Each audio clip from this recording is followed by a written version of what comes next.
Do you feel like you should be working on playing the changes, even though it feels complicated, stressful, and kind of overwhelming? Do you ever think, if I'm not targeting chord tones, I'm doing it wrong? Well, that's what we're going to clear up today. This is easily the most common question that I get from students and clients. And in most cases, the problem isn't their playing. It's the expectations they've been given. Here's the truth. Most great solos don't rely on that skill nearly as much as people think. If you watch a lot of guitar YouTube, you've probably heard this idea repeated. You need to learn how to play the changes. It's treated like it's the ultimate soloing skill. But here's the reality most people don't talk about. Playing the changes is overrated. Not because harmony doesn't matter, but because most great solos aren't built around spelling out chords in real time. They're built on being comfortable with the scale, good phrasing, and feel.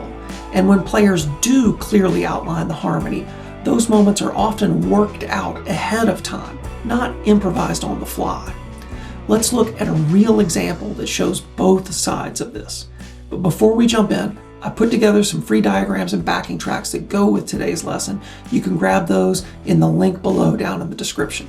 All right, let's look at the iconic Pink Floyd song, Comfortably Numb. This song has two solos, one that zooms in and outlines the changes, and one that zooms out and doesn't chase the changes. My intention here is not to show you how to play this solo. There are plenty of videos on YouTube demonstrating that. Instead, I want to show you what targeting the changes looks like in the real world and how many great solos don't target the changes. Before we look at the actual solo, let's first look at the chord progression of this section. So the song is in the key of B minor or D major. These two keys are relatives, and really the same key. The same scales, same group of chords.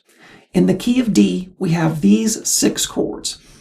While this progression is just 4 simple major chords, if you look at the number system, you can notice that there is no C chord in this key. This gives us a hint as to why Gilmour was targeting chord tones in this solo. Since all of the chords are not in the key, there is no one scale that works great over this progression. This first solo is a great example of intentional chord tone targeting. Here, the melody follows the chord movement clearly.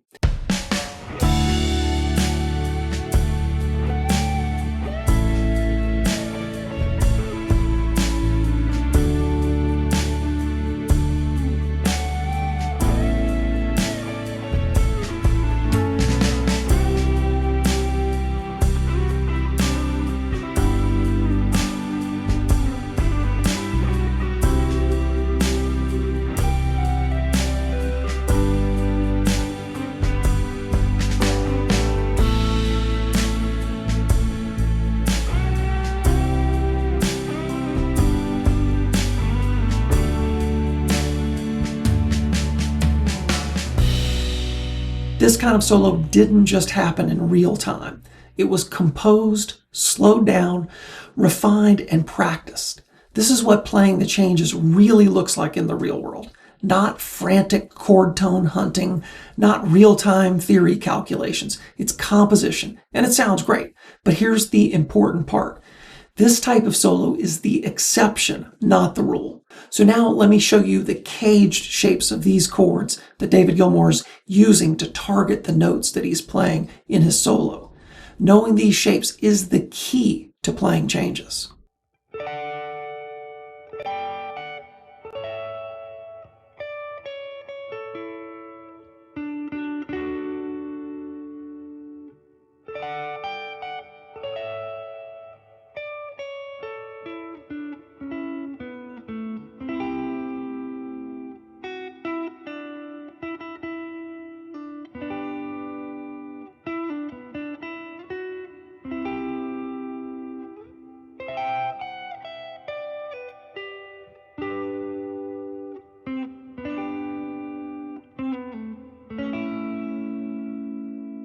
Now let's look at the second solo.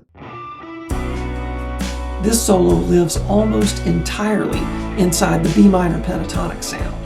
There's no obvious chord outlining, no constant targeting of harmony, and that's why it's such a terrible solo.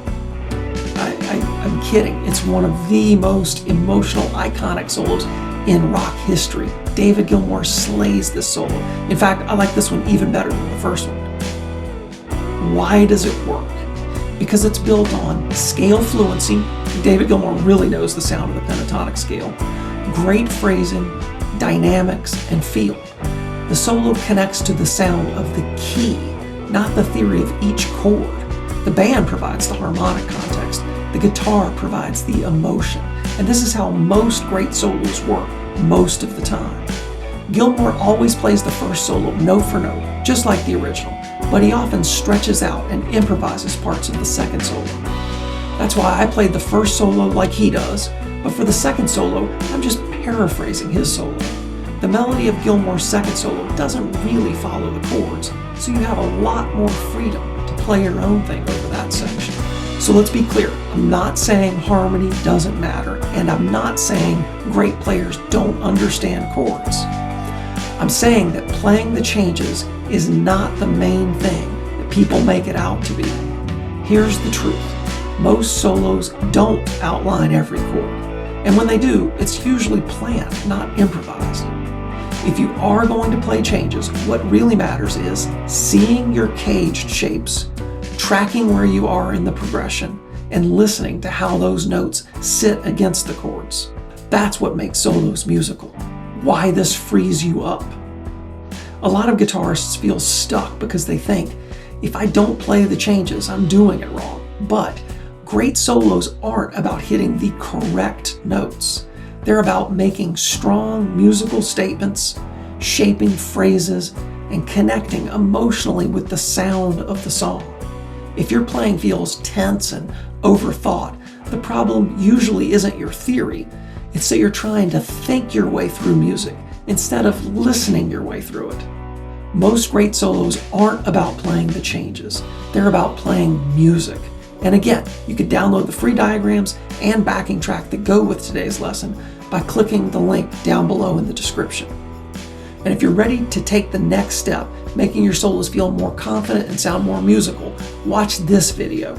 And if this helped cleared up how you think about soloing, please like and subscribe. It helps YouTube show this to more players. Thanks. I'll see you next week.